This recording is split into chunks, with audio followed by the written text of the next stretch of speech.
I'm going to give a quick presentation on softwar and how this idea might impact on the future of warfare. So what I'll do in this briefing, I'll give you a quick overview of the history of the Softwar Thesis. I'll give a technical explanation of how the Bitcoin network operates for a layperson. And then finally, I'll show why Bitcoin has such importance in softwar and in the future of warfare. The Softwar Thesis was created by this man, is Major Jason Lowrey of the US Space Force. And Lowrey was taking his PhD at the Massachusetts Institute of Technology, really thinking about one single idea, that you can't fight the next war using the technology of the last. And while he's there, Lowrey starts doing a deep dive into Bitcoin. And he starts to realize that we need to look at Bitcoin as something other than financial. And his theory was that policymakers were viewing Bitcoin as a financial system, where he was viewing it as a war-fighting system. And he believed that one of the problems that they were having was the language itself. They were using words like coin, like currency, cryptocurrency, and they weren't seeing it as a war-fighting technology. So Lowrey wrote his thesis, wrote his PhD thesis, handed it into the Department of Defense, who really didn't understand it. He asked if he could publish it. They said yes. He published it. The Bitcoin community got hold of it and thought it was the greatest thing they'd ever seen. And because there was so much buzz and so much excitement, the Department of Defense went back, looked at it again, and said, maybe we shouldn't be releasing this. So the thesis was withdrawn from publication. I looked online, and this is typical prices now, because about 3,000 copies went out, but only hard copies. There was no digital copy. £2,500, £9,000 at the top end. So this is the typical price that you need to pay now to get a copy of the thesis. I'm going to leave a question hanging that we'll come back and answer, but I think it relates directly to softwar. So here we have Vladimir Putin with the Prime Minister of Ethiopia, and Putin set up a deal to use the biggest dam in the world, the new River Nile Dam project in Ethiopia, to mine Bitcoin. Now, why would Putin need to do that? Surely he could mine Bitcoin at home. Why does he need Bitcoin anyway? I'll leave that question open. We'll come back and answer it towards the end. So we have to ask the question, what did Lowrey see? What was it that he understood that the Department of Defense missed? And in his softwar thesis, he had 3 key points.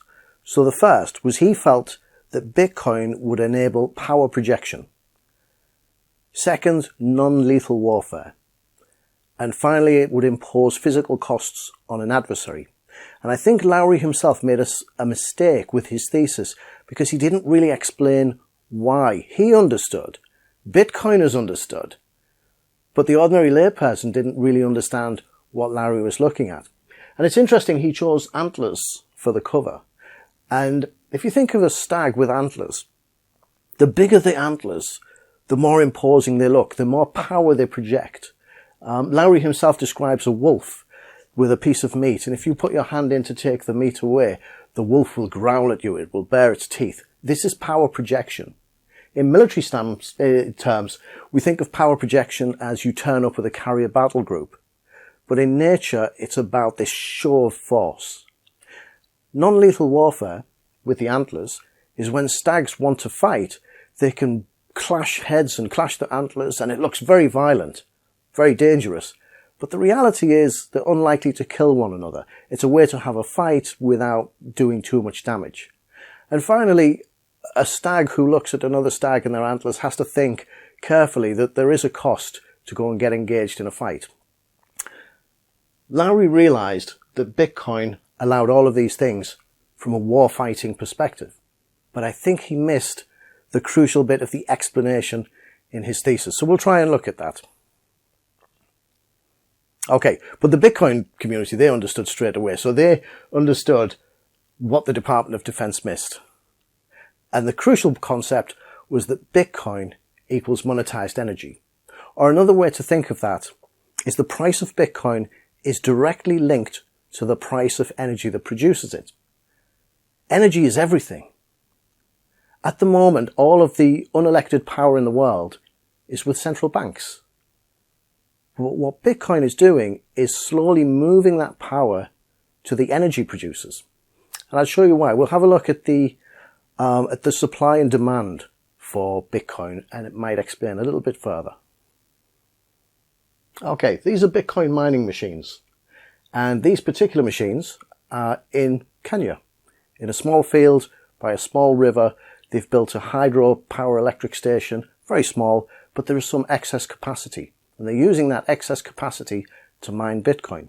So they can create this asset, this Bitcoin asset, and sell it elsewhere in the world.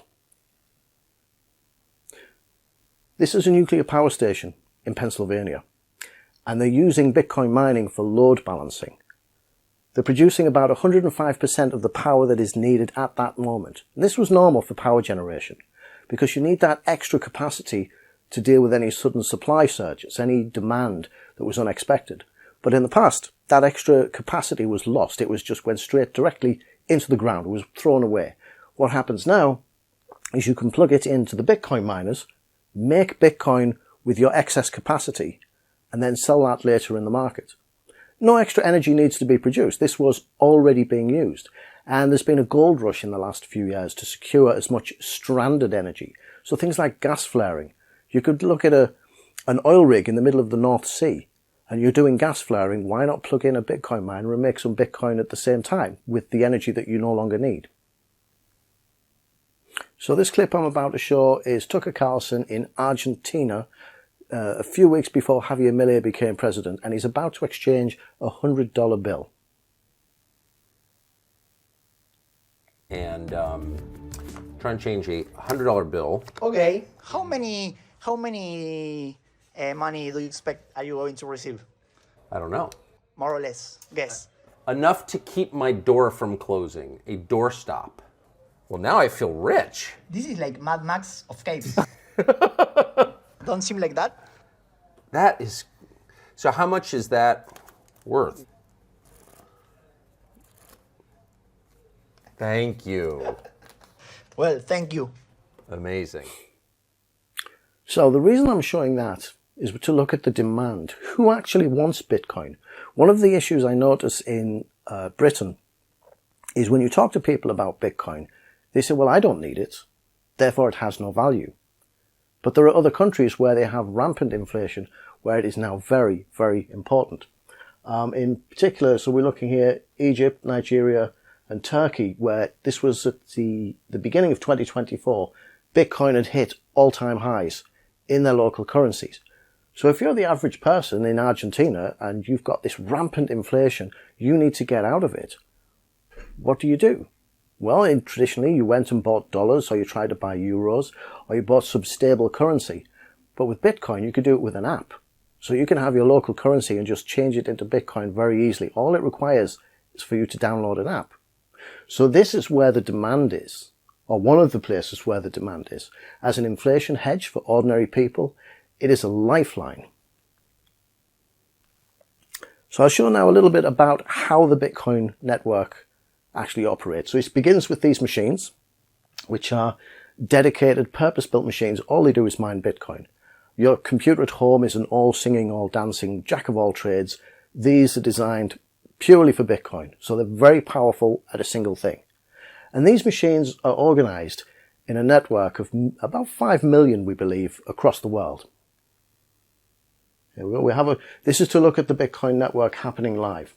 So these squares you see falling down, they are the actual transactions in real time that are coming in. And they fall into a space we call the mempool. And all of those Bitcoin miners are then looking and checking and validating them. And they need about 5 validations in order to be recognized as true. And then about every 10 minutes, all of these transactions will form a block. And this is where the fun begins, because the Bitcoin miners are trying to solve a very complicated mathematical problem.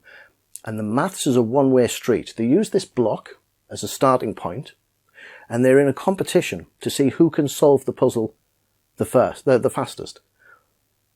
But you can't start with the solution and work backwards. You have to start with the beginning and just work forwards. And about approximately every 10 minutes, somebody will solve that. This block of transactions will then move and join all the previous transactions in a chain. And by doing it this way, it means that nobody is really in control. It's completely random who gets to write the block. It is completely random who gets to validate the transactions. So nobody is in charge. They're all running the same piece of code. Okay, we'll have a maths quiz. I think all Bitcoiners have a moment when they realize that this is the greatest thing ever. And this was mine. This is the maths for the distribution of Bitcoin. And whilst it looks complicated, what it's actually saying is for the first 4 years, every 10 minutes, 50 Bitcoin will be mined. And then for the following 4 years, 25 Bitcoin will be mined every 10 minutes. Then it'll be 12.5, then 6.25. We're about to change to 3 Bitcoins every 10 minutes will be mined. What this means is in the first 4 years, half of all the Bitcoin that will ever exist was mined. And it will take 128 years to run its course, and you will end up with approximately 21 million Bitcoin. So this is a finite resource, and we know precisely the distribution schedule. This is very different from, say, the US dollar, where they can just turn on the printing presses and start manufacturing more dollars. With Bitcoin, we know exactly how fast they come out. We know exactly what the finishing product will be. And this gives the network some really interesting properties. First of all, it's important to understand that the Bitcoin network is monstrous. It is the most powerful computer network in the world. To put it into some scale, if you were to take all of the data centers owned by Microsoft, Amazon, and Google and combine them, that doesn't even make a dent in Bitcoin's capability. The scale of this thing, you could add on all the desktop computers, all the Windows machines and all the Macs, and add that to Google, Microsoft, and Amazon, and it's still magnitudes smaller than the Bitcoin network. It's never been hacked, and there's an interesting reason why that, which Lowrey talks about in Softwar. There's no doorway. Traditional computer networks, they have a door with a lock, with a keyhole, and if you have the key, you can open the door. Bitcoin doesn't have a keyhole. There's no lock to pick. All it requires is brute force and random luck to be able to be the person who gets to write the block. Finite resource, as I mentioned, 21 million. It's based on maths. Everybody understands what the rules are, and that means that no government has control over it. It cannot be censored, it cannot be altered, and it cannot be turned off. When people say that only criminals use Bitcoin, this is nonsense. Criminals hate Bitcoin because it keeps a permanent record of all of their transactions. And finally, almost just for fun, it can survive a nuclear war. It really can. In order to shut this thing down, you would need to shut down the entire internet, shut down all of the power, and go and find all 5 million nodes and destroy them. So it's pretty robust. To show how large it is, a lot of people don't realize this, but so gold is the single largest asset by market cap, followed by Microsoft, Apple, and if we come down, Bitcoin is now the 10th largest asset in the world. So it's pretty big. Okay, so the question we need to ask is, how does all of this fit into Softwar? Okay, so let's go back and look at Lowrey's. Actually, let's just recap on it. Bitcoin is monetized energy. Political power is moving away from central banks to energy producers. So if you're an energy producer now and you can create Bitcoin out of your waste product, why wouldn't you want to use that? Fiat monetary system is eroding through excessive monetary printing, and in particular, the petrodollar system is eroding. We've seen that because of sanctions against countries like Russia, Iran, who has large natural gas resources, they're looking for alternatives. Bitcoin speaks their language. Bitcoin is the language of energy production. It is the natural currency, and that leads to a really frightening question for the West. What if oil was priced in Bitcoin? What if we didn't have the petrodollar? If a country like Britain wants to buy oil, we have to buy dollars first. But what if the energy producers say, well, we quite like Bitcoin because it's a good fit for our business? What if tanks were priced in Bitcoin? What if fighter aircraft were priced in Bitcoin? What if munitions were priced in Bitcoin? Suddenly, there is a big change. This is what Lowrey realized, but didn't really explain it or express it as forthrightly in his thesis. If you go back now and look at what his 3 key points were. Power projection theory. If your tanks, if your military is priced in Bitcoin, you need to own Bitcoin. So you say, I have so much Bitcoin, I can wage war against you. But it's going to lead to a non-lethal or a less lethal warfare. There would be no 20-year invasion of Afghanistan if it was priced in Bitcoin. You want the fight to be over as soon as possible because it's just a drain on your resource. You can't print money. You can't go away and borrow excessive sums and pass the cost on to the future generation if it's a finite resource. And importantly, it imposes a physical cost on an adversary for them to attack you. What is the cost if you have to pay for warfare with a finite resource that is difficult to get, that is scarce? This is what Lowrey was realizing. He understood that if Bitcoin becomes the price of energy, which it has, and things start being priced in Bitcoin, then it's game over. There's not going to be warfare the way that we had it before. So we can take that now and come back to the question that I asked earlier. Vladimir Putin goes to Ethiopia. He gets involved in the biggest hydroelectric project in the world. He builds the world's biggest Bitcoin mine. What Putin is thinking is he needs access to the Bitcoin network. He needs to have his own nodes, his own validators. He needs to have his own Bitcoin mining operation. Same thing for Iran. You've got energy producers suddenly realize that the Bitcoin network is concentrated in the United States. And they can't allow that. They need their own version. They need their own access to the system. So they're working really hard to get it. But importantly, I think the reason why Putin has got involved in Ethiopia is so we can't. Putin's realized this is an important strategic asset, and he got there first. This, I think, is the real importance of soft war. Lowrey understood that you must have Bitcoin as a nation state in order to remain a player. Putin has realized that. In the West, in Britain and in America, we've been very slow because the unelected political power rests with central banks who see Bitcoin as being their ultimate doom. So they've been on a propaganda campaign to try and convince everybody that Bitcoin is terrible, that you shouldn't have it, it's terrible for the environment, it's what criminals use, it's a Ponzi scheme. They're doing everything they can to convince people not to use it because it erodes their unelected political power. But the BRICS and the energy producers, they already realize that this is what they need.